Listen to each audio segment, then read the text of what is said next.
Beleza, meus amigos, vamos começar então. Eu sei que eu vou usar o microfone só para poupar um pouco a voz, mas também sem microfone daria para conversar com vocês na tranquilidade, numa boa. Todos vocês estão com Bíblia aí? Estão com Bíblia? Beleza? O nosso estudo ele vai abordar a questão do Apocalipse. E nós vamos começar na introdução do primeiro capítulo do livro. Alguém aqui já leu o livro do Apocalipse alguma vez? Na vida, assim, nem que seja para abrir e deixar lá, por exemplo, para espantar, mal olhado, alguma coisa desse tipo? São algumas páginas. Tá.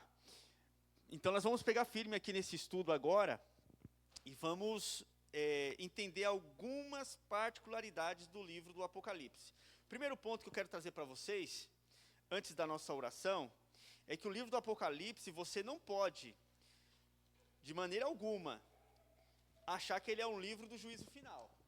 Beleza? Tem muitos filmes por aí que vêm com esse nome, Apocalipse, né? E aí você já imagina que é o livro do extermínio, da extinção da humanidade. E aí tem aquele filme lá, 2012, que retrata o fim do mundo pelo calendário maia lá, que 2012 ia acabar o mundo. Acabava o calendário dos maias, mas o nosso continua até hoje. Então o livro do Apocalipse ele não pode ser atrelado a essa parte, sabe, escura, essa parte negra de sofrimento, de extermínio, como que fosse uma narrativa da destruição apenas. Obviamente que o livro tem a proposta de falar que o mundo tem um fim, mas a principal proposta deste livro do Apocalipse é mostrar que Jesus ele veio te salvar desse fim. Então nós vamos navegar por ele através das profecias, e eu garanto para você que você não está perdendo nada. Chegando mais alguns amigos aqui, esses amigos, companheiros que sempre estão com a gente aqui nos estudos. Então vamos pegar nossas Bíblias no Apocalipse capítulo 1. Apocalipse capítulo 1, valeu. Você pode pegar a sua Bíblia aí, Apocalipse capítulo 1.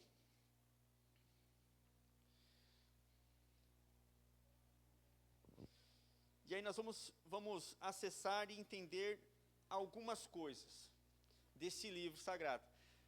Tudo bem? Beleza, Raquel, tranquila. Senta aqui, Raquel. Hoje nós somos um povo muito pequeno, mas feliz. Senta aqui. Beleza. Maravilha. E olha aqui que coisa interessante. As profecias, como compreender, como entender. Primeiro aspecto. A Bíblia, ela é escrita em 5 gêneros literários. E aí você está pensando, mas o que é gênero, pastor? É tipo homem e mulher? Quer dizer que é dividido entre homem e mulher a Bíblia? Gêneros literários são estilos e as formas que são compostas esses textos. Isso é importante anotar. Porque na próxima segunda aula, essa daqui você vai chorar. A segunda você vai ranger os dentes. Mas depois você vai sorrir. Essa primeira e a segunda, elas são fundamentais para você, depois mesmo, por sua própria liberdade, você mesmo vai abrir e vai entender o livro do Apocalipse sozinho. Olha que coisa maravilhosa. Não vai ficar mais preso a nenhum tipo de compreensão alheia. Você vai ter a própria compreensão e a própria chave para poder abrir esses enigmas que estão contidas aí nesse livro. Então, elas são 5 gêneros. O primeiro gênero, você já conhece muito bem. Quando você abre Gênesis conta histórias. Então é o gênero de histórias. O segundo gênero que você pode encontrar na Bíblia são as epístolas, né? Epístolas, quando o apóstolo Paulo escrevia aos romanos, escrevia a fulano, a beltrano, aos gálatas, aos coríntios, não é isso? Esse é um gênero de texto. História, elas são narradas como são. A não ser que seja história, mas se for com H, história sempre é fatos que aconteceram. Não tem nada de descontextualizado da realidade. desapegado da realidade. Ou seja, quando eu leio Gênesis e fala que Deus criou o mundo em 6 dias, eu posso tornar por simbólico esses 6 dias? Ah, mas foi bilhões e bilhões de anos. Não posso. Porque o gênero do livro Gênesis é histórico. Ah, mas tem algumas porções ali que são simbólicas e proféticas. Sim, mas quando você vai lendo, você vai encontrando essas diferenças. Quando em Gênesis 3,15 fala que ele pisará a cabeça da serpente e a serpente vai morder o seu calcanhar. É uma expressão semelhante a essa. Não estou dizendo que é exatamente isso que está escrito ali. Mas são expressões que, obviamente, você percebe que se trata de uma metáfora. Então, você percebe pelo contexto. Mas a grande maioria de Gênesis ali é história. E tem outros livros que contam histórias. Aí você vai para as epístolas. Epístolas são cartas que o apóstolo Paulo remetia às cidades que ele tinha acabado de abrir igrejas. Então, outro cuidado que você deve ter. Lembra que nossa primeira aula que tivemos, nós entendemos que se eu pego uma interpretação e tiro ela do seu contexto, eu posso criar um pretexto fora daquilo que Deus tinha como intenção de ensinar. Quando eu pego o apóstolo Paulo escrevendo para os coríntios, e ele diz assim, é bom que a mulher aprenda em silêncio. Aí eu posso pegar aquilo que ele escreveu para certa cidade, para certa igreja, e aplicar nos meus dias de hoje? Não vai ter contexto, a não ser que você queira ser destratado na sociedade hoje em dia. A mulher tem que ficar em silêncio, vai ser parecendo aqueles ogro, né? Que não conversa, que não dialoga com ninguém.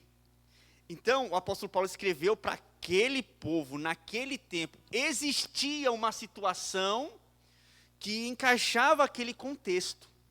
Então, nem tudo que nós pegamos nas epístolas, nós podemos aplicar em nossos dias. Por exemplo, Paulo falou, quando você for orar, ore com véu, né? Hoje nós não precisamos orar com véu, porque essa descrição era para uma situação que o povo gentil estava vivendo. Posso abrir o contexto para vocês? Só para vocês entenderem um pouco mais? O apóstolo Paulo, por exemplo, ele pregava o evangelho livremente.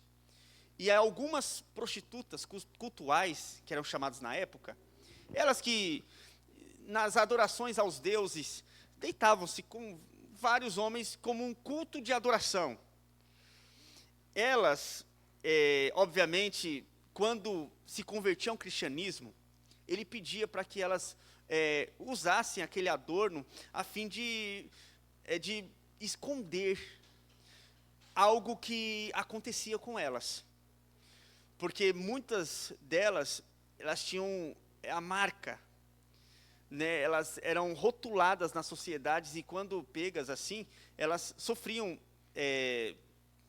corte de cabelo, bem baixo mesmo, bem baixinho, e todo mundo quando olhasse para ela já sabia que ela era uma prostituta. Então ficava marcado, não tinha como esconder. O apóstolo Paulo orientou para que elas agora usassem o quê? Véu, para que cubra os seus cabelos, para que ninguém ficasse o quê? Condenando as mulheres que foram convertidas ao evangelho. Então havia uma situação naquele tempo que o apóstolo Paulo usava, ok? E algumas outras coisas transcende, ou seja, é aplicado no tempo do apóstolo Paulo, mas também é aplicado em nossos dias. Mas outras foram deixadas, porque era um costume local. Beleza? Então a epístola tem esse sabor também. Profecias. Temos também o terceiro gênero, que é profecias. Temos as poesias, aí cantares, salmos, são tudo livros de poesias. E aqui nós fechamos com o último estilo literário, que é os livros de sabedoria. E aí nós fechamos 5 categorias. Beleza? E aí eu quero que vocês repitam comigo aqui para ver se vocês pegaram como que nós interpretamos os contextos da Bíblia. Tem um estilo que é o histórico, o estilo epistolar, poesia, profecia e os livros de sabedoria. São 5 ao total. Você não vai decorar isso daí, eu não estou pedindo para você decorar. Eu só quero que você marque e entenda que esses estilos influenciam a sua interpretação. Influenciam. E quando eu pego o livro de profecias, por exemplo, eu vou estudar um livro de profecia. Eu não estudo como um livro de história. Mas por que, pastor? Livro de história não é uma coisa que aconteceu na realidade, profecia não é o que vai acontecer na realidade? É. Mas quando eu pego o livro do Apocalipse, eu não entendo e eu não leio ele de forma literal. Porque senão eu vou ter uma confusão para poder compreender esse livro.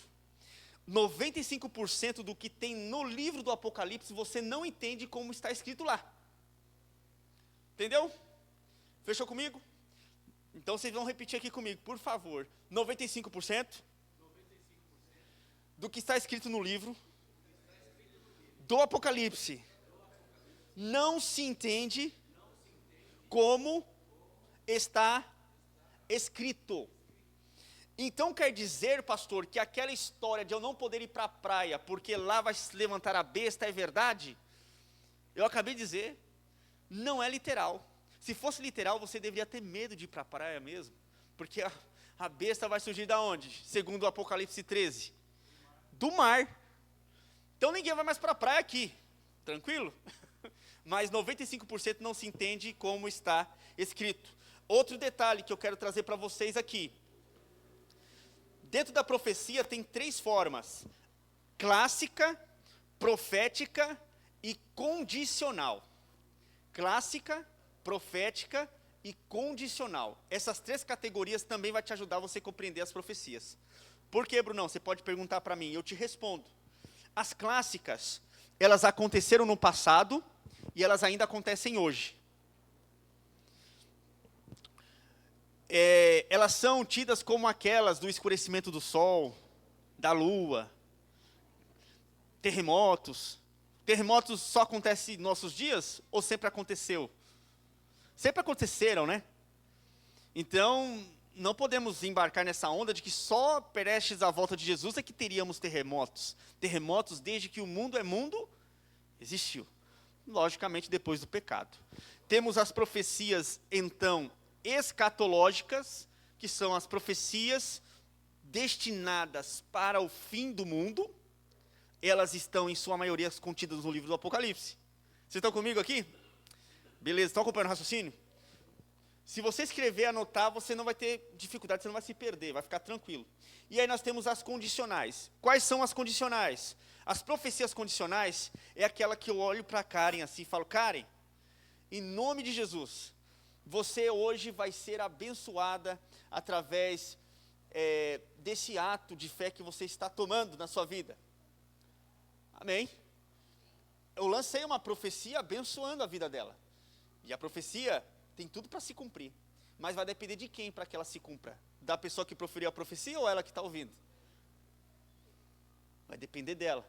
Então existem as profecias condicionais, que depende da pessoa para poder viver.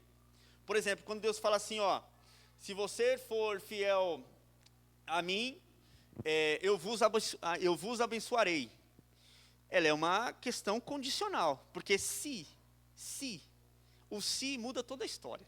Se eu atravessar a rua e se eu não atravessar, muda tudo o contexto. Se eu for de ônibus ou for de metrô, muda todo o contexto. Então existem profecias condicionais. Beleza? Pegaram a linha, pegaram a chave. Agora nós vamos entender então aqui, já adentrando um pouco mais no livro do Apocalipse. Pode pegar a Bíblia de vocês, já está aberta aí no capítulo 1 do Apocalipse. Vamos ler o capítulo 1 do Apocalipse. Essa parte aqui do capítulo 1 do Apocalipse vem com alguns mistérios, com algumas coisinhas simples, fáceis da nossa compreensão.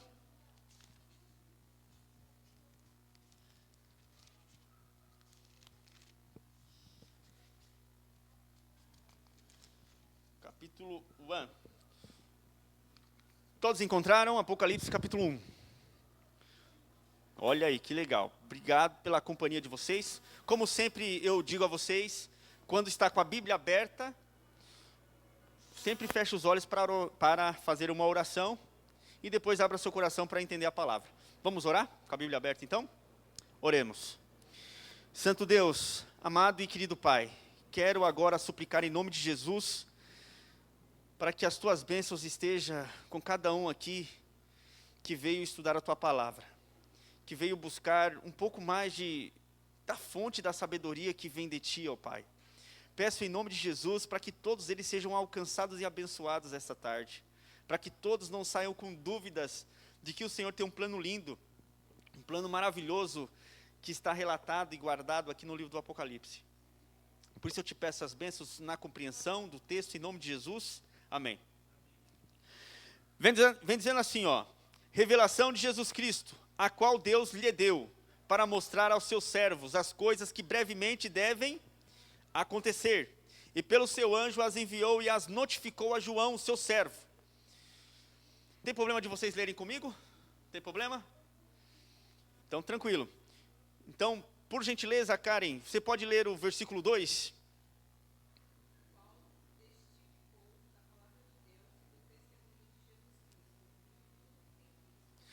Beleza. Raquelzinha, você pode ler o 3?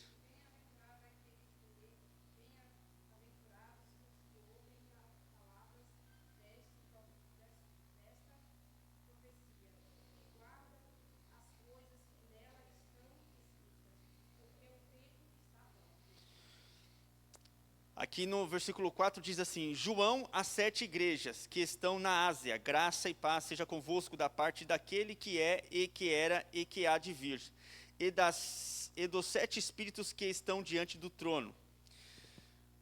Professor, Eri, você pode ler para nós? Versículo 5.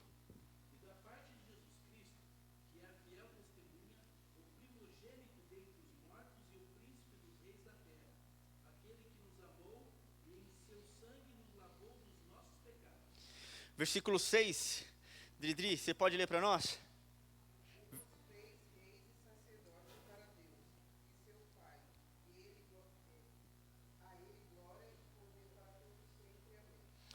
Amém. Versículo 7, Brunão, você pode ler para nós? Capítulo 1, versículo 7.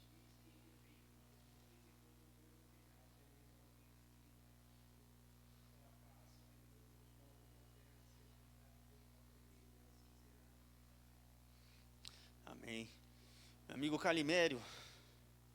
Eu sou o Alfa e o Ômega, diz o Senhor Deus, o que é, o que era, o que há de vir, a Todo-Poderoso.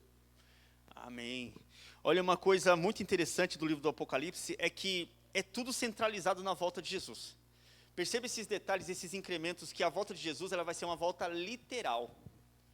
Quando aqui fala assim, eis que vem com as nuvens e todo olho verá, você, obviamente, na introdução do capítulo 1 do Apocalipse, ele não usou nenhuma figura, nenhuma imagem, nenhuma ilustração, porque a chave e o código das profecias, quando se usa desses enigmas, ele usa, obviamente, as referências desses símbolos.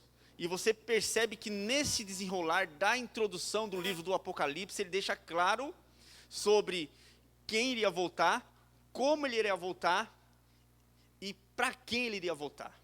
E quando fala que até mesmo aquele que os transpassaram, isso quer dizer que até aqueles malfeitores que o levou à cruz, que condenou ele à morte, até estes vão ressuscitar num pequeno momento, para poder ver Jesus voltando em glória, para verem e sentirem vergonha de não ter acreditado enquanto ele em vida estava aqui na terra. A volta de Jesus vai ser literal, visível, todo olho verá. Então não vai ser por parte de arrebatamento. E o centro do Apocalipse está falando da volta de Jesus a todo momento.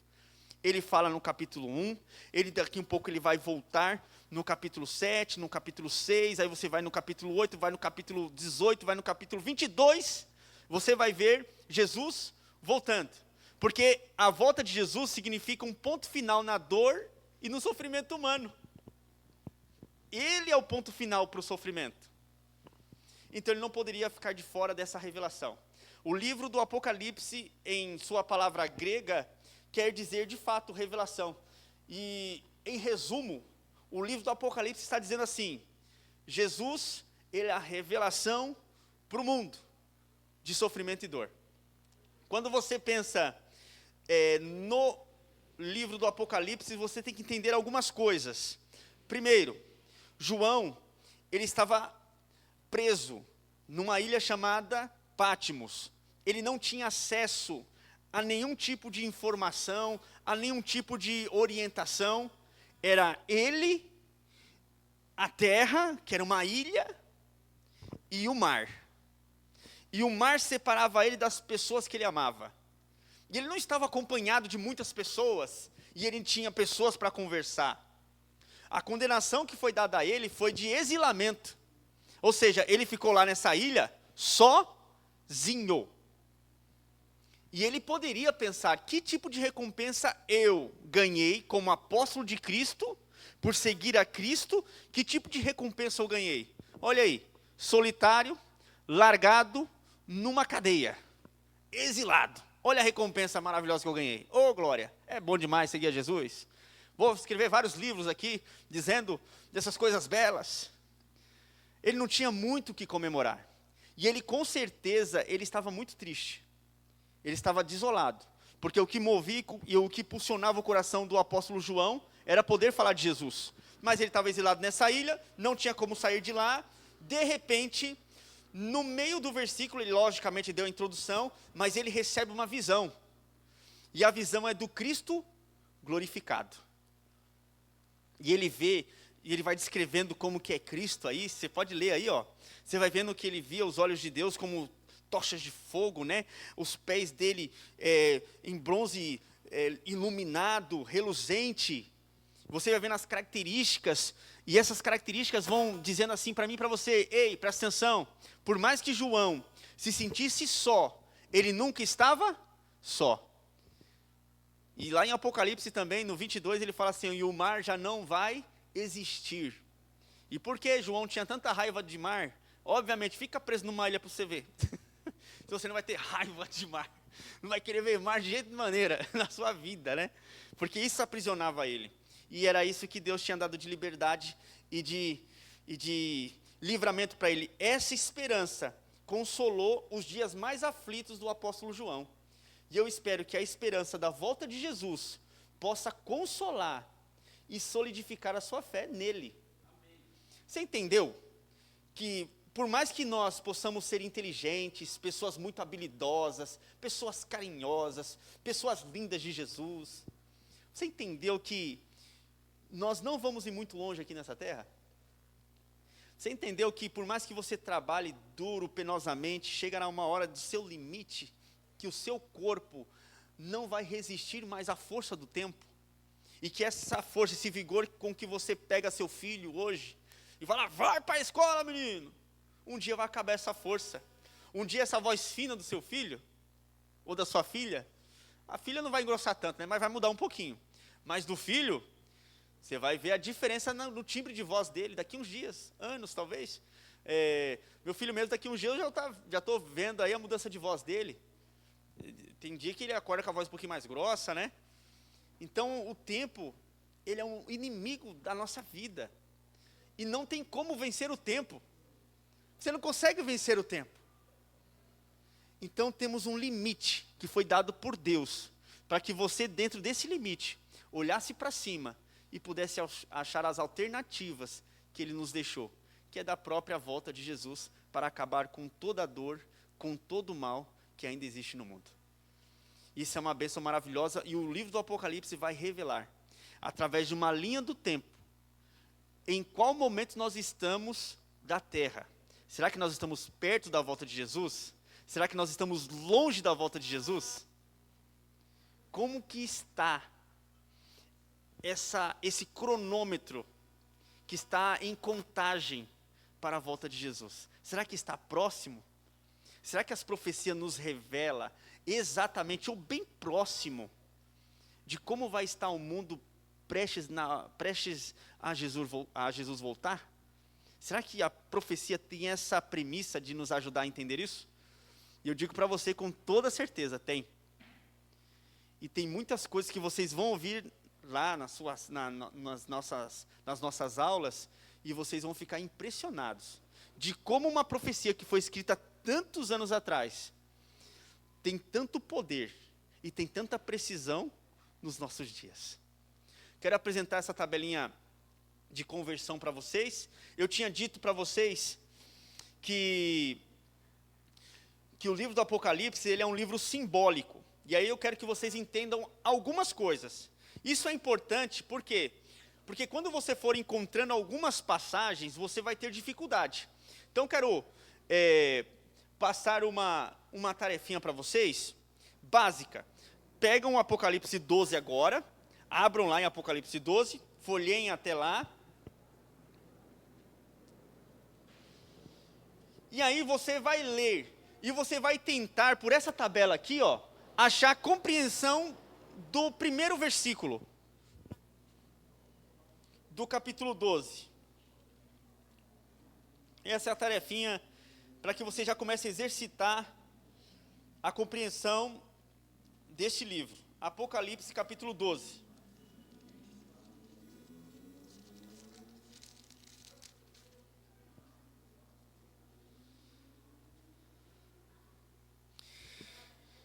Olha assim, ó, aqui está escrito assim, ó. E viu-se um grande sinal no céu. Uma mulher vestida do quê? Tendo a lua debaixo dos seus pés. E uma coroa de 12 estrelas na sua cabeça. Você entendeu alguma coisa do que está escrito aqui? Sim, francamente falando. Francamente. Você entendeu? Uma mulher vestida de sol, meu irmão. Com a lua debaixo dos pés. Rapaz, mas nem nos filmes aí de ficção científica eu vi um negócio desse. Pastor, o que quer dizer isso? Obviamente, você pega a tabelinha de conversão, você vai entender o que cada um desses elementos representam. Quando você vê, por exemplo, no Apocalipse, tá bom? Em outros livros que não sejam proféticos, mulher vai ser mulher mesmo. Agora, no Apocalipse, mulher tem um símbolo de outra coisa. E como que você sabe? Porque o próprio livro, ele revela isso para você. Quando você lê a princípio o capítulo, logo mais embaixo ali, ele vai explicar para você um pouco mais amplo. É naquele sistema de recapitulação e ampliação. Ele introduz, depois ele amplia, e ele vai dizer para você qual o significado, qual o sentido de cada uma dessas palavras. Quando o Apocalipse 12:1 fala de mulher, quer dizer que mulher significa igreja. Pastor, mas não está escrito isso, pastor. Efésios capítulo 5, 23 a 32. Você vai ver como Cristo trata a igreja. Ele trata como uma mulher. E você vai ver também no próprio capítulo do Apocalipse, em outras referências, a explicação disso. Então não desanima. Continua em frente. Então toda vez que você ler mulher no Apocalipse, quer dizer igreja. Então olha, vamos voltar aqui e explicar novamente. E viu-se um grande sinal no céu. Uma igreja. Olha aí. Já mudou um pouco, né? Viu-se um sinal no céu. Uma igreja. Vestida do sol. E aí eu vou explicar para vocês. Quem é o sol da justiça? Quem é a estrela do amanhã? O alfa, o ômega. É o Cristo. O vestido, e esse vestido de sol, quer dizer a justiça de Cristo, que está envolvida na igreja. Não é o que está escrito aí, não, pastor, mas está dizendo que é vestida de sol. Mas na literalidade, é possível uma mulher se vestir de sol? Não é. Então, simbolicamente, esse vestido de sol representa Cristo nesta igreja. Ok? Tendo a lua debaixo dos pés, isso quer dizer fundamentada pelo reflexo daquilo que o sol traz, que é o claror, que é o dia. Você sabe que a lua, ela não tem luz em si mesma. Ela apenas reflete a luz do sol. Essa igreja, além de ter Jesus Cristo, ela reflete a luz de Cristo para as outras nações, para as outras pessoas. Então aqui você está entendendo que no sentido lógico das palavras que estão descritas aqui, você vai chegando a uma compreensão de que é uma igreja, de que a Bíblia do Apocalipse está se tratando de uma igreja, e fala de alguns elementos. Por exemplo, uma coroa de 12 estrelas sobre a sua cabeça. Aqui você pode simbolizar estrelas como, não sei se tem aqui, ó, estrelas mensageiros. Quem foram os 12 primeiros mensageiros dessa igreja? Os apóstolos. Os 12 apóstolos. Então essa igreja, ela brilha a luz de Cristo, ela tem um fundamento apostólico desses homens que trilharam no Novo Testamento também. Então isso significa que essa é uma igreja fundamentada na doutrina dos apóstolos. E essa parte aqui eu não vou dar continuidade à leitura, mas isso é só para você sentir um pouquinho de como é interpretar uma passagem do Apocalipse. Vocês conseguiram pegar essa parte aí? Vocês viram então que tem códigos. Essa tabela de conversão vai nos ajudar a princípio. Os outros assuntos vão ser um pouquinho mais emocionantes, porque nós vamos falar dos nossos dias, vamos falar do que está acontecendo no mundo. Então você vai sentir um pouco mais de vibração. Esse primeiro aqui é um pouco mais teórico, tá bom? Mas não use como base para os nossos outros encontros. Os nossos outros encontros, tenho certeza que você vai ter muitas perguntas. Vocês têm alguma dúvida do que foi tratado até aqui? Alguma pergunta? Eu fico preocupado quando não tem pergunta, tem dúvida. Capítulo 1 do Apocalipse, nós acabamos de ler. Entendemos que o Apocalipse é um livro simbólico, não é um livro literal.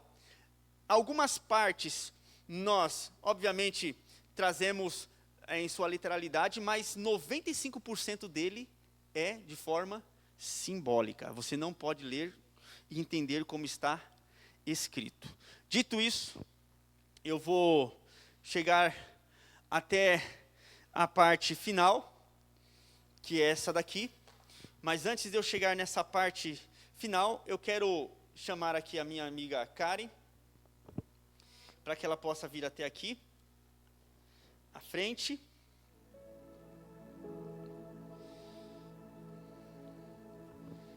Pode vir. Esse é um momento muito especial, e por que eu digo para vocês que é um momento muito especial? Porque essa mulher, a Karen, esposa do Fernando, gente boa, do Caio também, mãe do Caio, ela chegou despretensiosamente num domingo para assistir a nossa aula da classe bíblica. A Adriana, ela é do Zoom, então você ainda não conhece a Karen, mas já fica aí. A Raquel, não sei se já conheceu a Karen. O Brunão conhece a Karen já, né? O Calimero conhece também? E ela chegou, e no primeiro dia, olha a Glenda ali, que bênção. E no primeiro dia, ela falou assim: pastor, eu quero me batizar. No primeiro dia. E ela falou que ela já teve outros encontros, outros momentos, mas que acabou não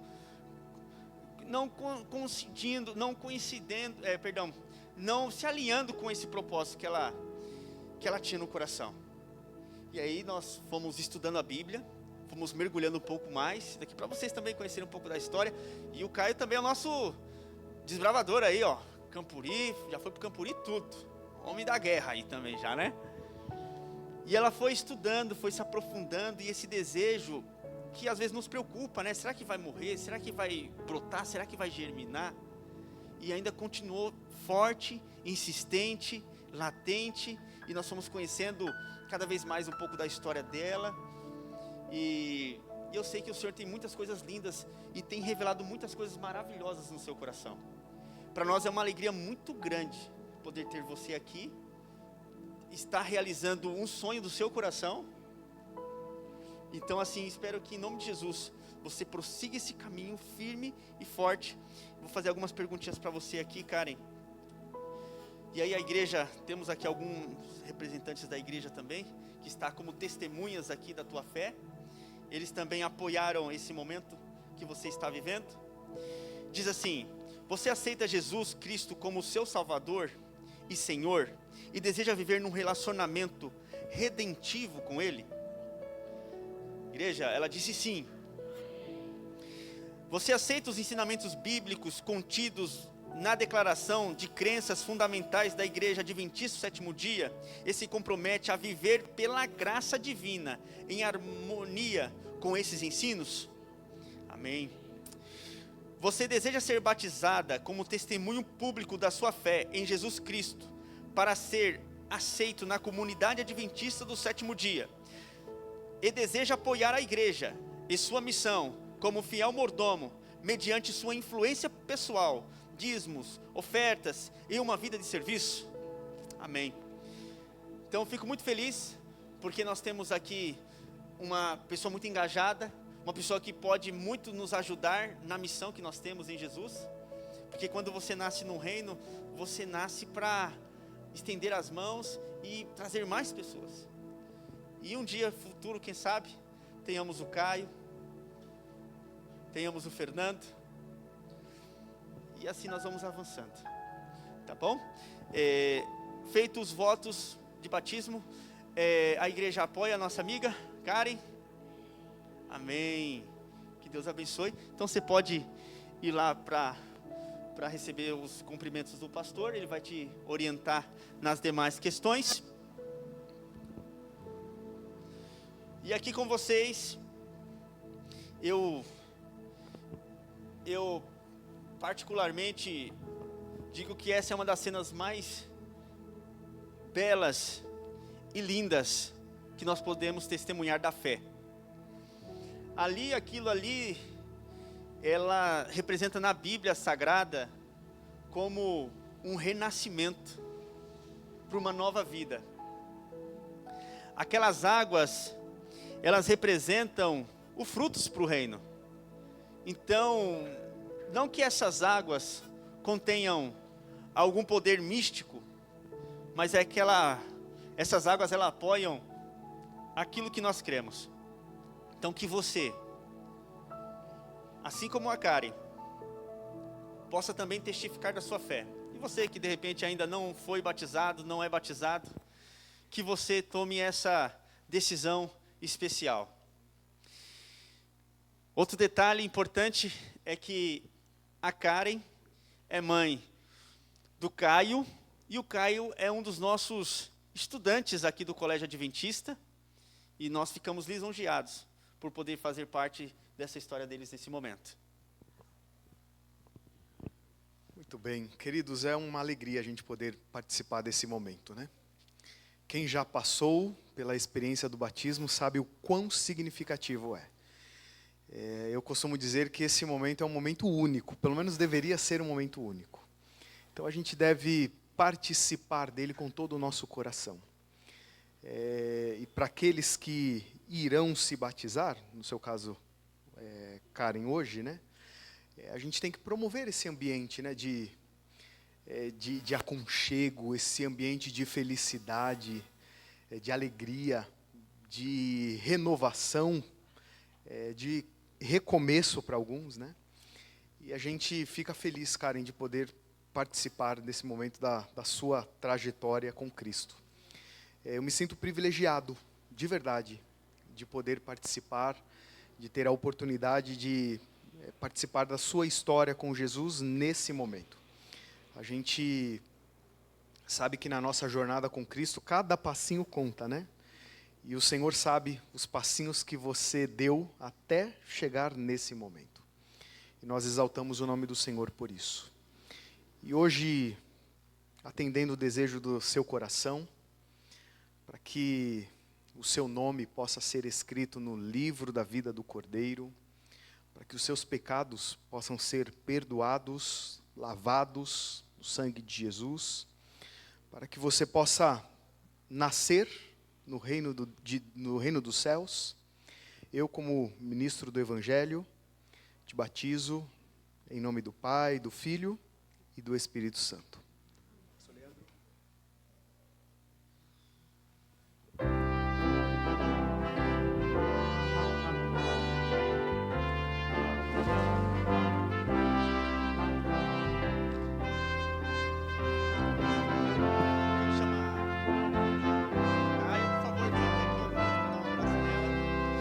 Os demais que desejam abraçar nossa amiga, fiquem à vontade para dar um abraço. Cortou a fila aqui, né? Quem deseja dar um abraço na nossa amiga, por favor, venha até aqui à frente, abrace ela, deseje todo sucesso. Reis do sangue lavados, com vestes que dão a nossa. Já abraçou já? Nós pecadores remidos, e de Deus recebemos perdão.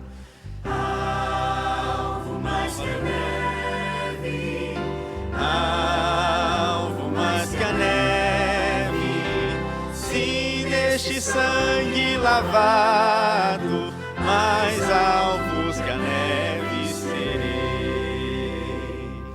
quão espinhosa A coroa que Jesus por nós suportou. Oh, quão profundas as chagas que nos provam o quanto Ele amou. há nessas chagas tão puras, paz para o impuro pecador.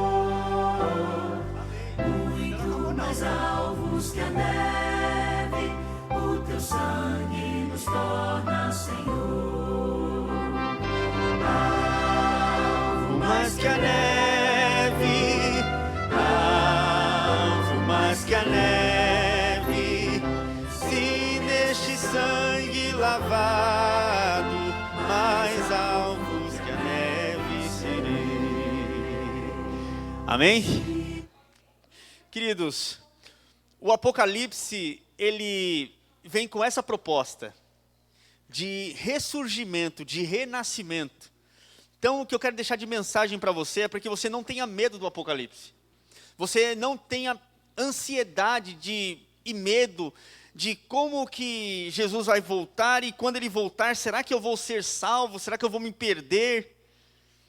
Que você possa ter a certeza em Cristo Jesus, que assim como a Karen renasceu como uma nova criatura e tem agora diante de si uma nova história para ser reescrita, assim também Jesus dá essa oportunidade a cada um.